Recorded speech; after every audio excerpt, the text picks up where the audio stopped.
These are 3 more examples of finding the slope of a tangent line to the graph of f. So we're talking about some graph. This video we're going to do 3 quadratics. The next video I will do 2 cubics.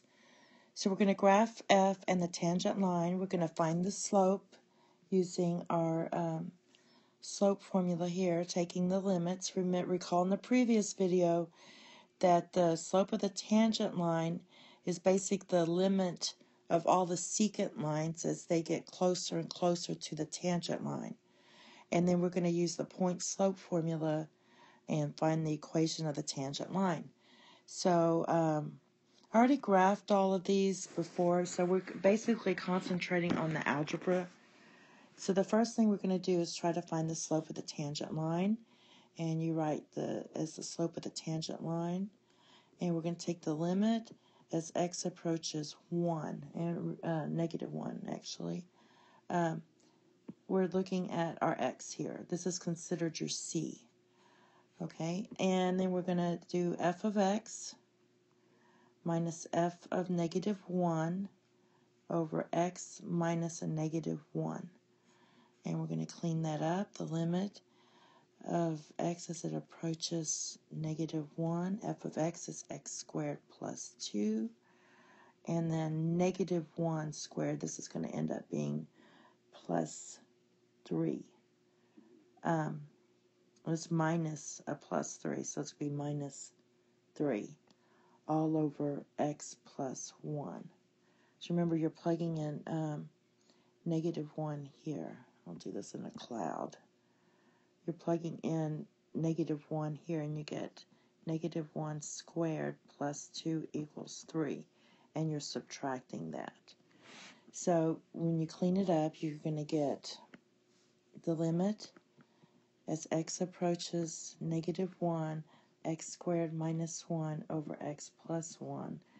I'm going to go ahead and simplify that, and you're going to get x minus 1 times x plus 1 over x plus 1. This cancels, and you have x minus 1. Plug in negative 1, and you get negative 1 minus 1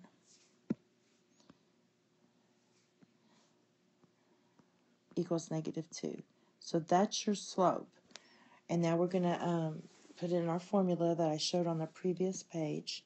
You get y minus your 3. That's your y. This is your x and y. Equals your slope, which is negative 2, times x minus a negative 1.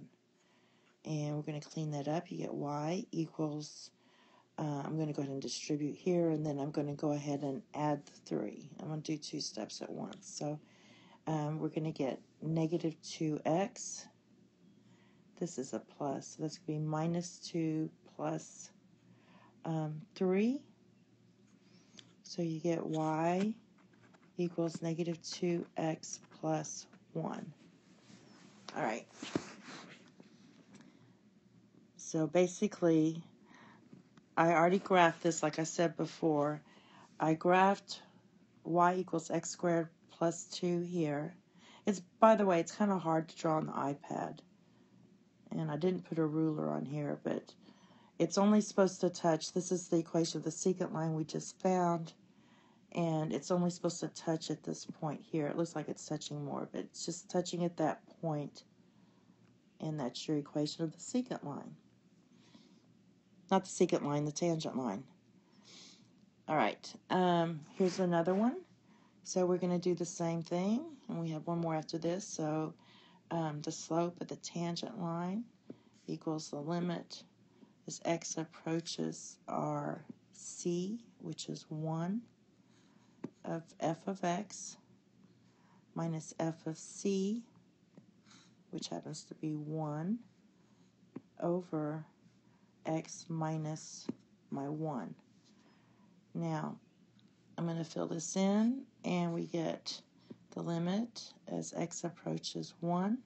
F of x is 3 minus x squared, minus f of 1, which is going to be 2, because I plug in 3 minus 1 squared, which is 2, all over x minus 1. and this equals the limit as x approaches 1 of negative x squared plus 1 over x minus 1. I'm going to do a little algebra trick here and write this as the limit as x approaches 1. I'm going to pull out a negative here and call this x squared minus 1. Because if I distribute back,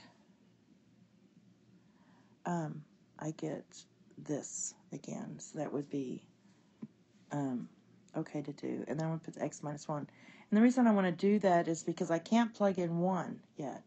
If I plug in the 1 here, I get 0. So I'm going to have to simplify this as much as I can. This is going to end up being a negative x minus 1 times x plus 1, because we're taking limits, over x minus 1. Cross this out, and now I can plug in the 1. When you plug in the 1, you're going to get negative 1 plus 1, and that equals negative 2. That's your slope. Now we're just going to use our point slope formula.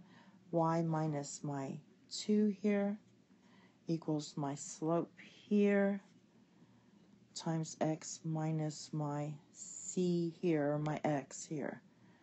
And I'm going to clean this up. And then I'm going to add 2 to both sides here. And you're going to get y equals negative 2x plus 4. That's your equation of the tangent line. And there's the graph. I got this one a little better. Here is your original quadratic equation. This is the point that it's supposed to, the tangent line is supposed to touch on the curve. And there's the equation we found. And I went ahead and drew that. Okay, the last one I was going to do is this one. And so we're going to take the tangent, or find the tangent, slope of the tangent line, by taking limits as x approaches my 2 here of f of x minus f of 2 over x minus 2. I have to clean this up. Limit as x approaches 2, f of x is 3x squared minus, I have to plug in 2 here. This is my thinking cap. I'm doing mentally, and this will be minus 12. So we have minus 12 over x minus 2. I'm going to go ahead and factor this out, because even if I plug the 2 in, I can't do it yet. So I'm going to have to factor out a 3 here and get x squared minus 4 over x minus 2. Continuing on, the x approaches 2 of 3 times x minus 2 times x plus 2 over x minus 2. This cancels, and now I can plug the 2 in this x here. So I'm going to get 3 times 2 plus 2, which is 3 times 4, which is 12. That's your slope. Then I'm going to use my formula here. And this was my, this is my x and my y portion. Clean it up. Add the 12 to both sides. And I get y equals 12x minus 12. That's your equation of the tangent line. I taught the secant line so much that I keep wanting to say secant line. All right, so I forgot to close my ordered pair up. And this was really hard for me to draw, so don't laugh. All right, the next video I'm going to do is 2 cubic functions. We're going to find the tangent line to a cubic graph. And there's some algebra tricks on there, and that's why I wanted to do the video on that.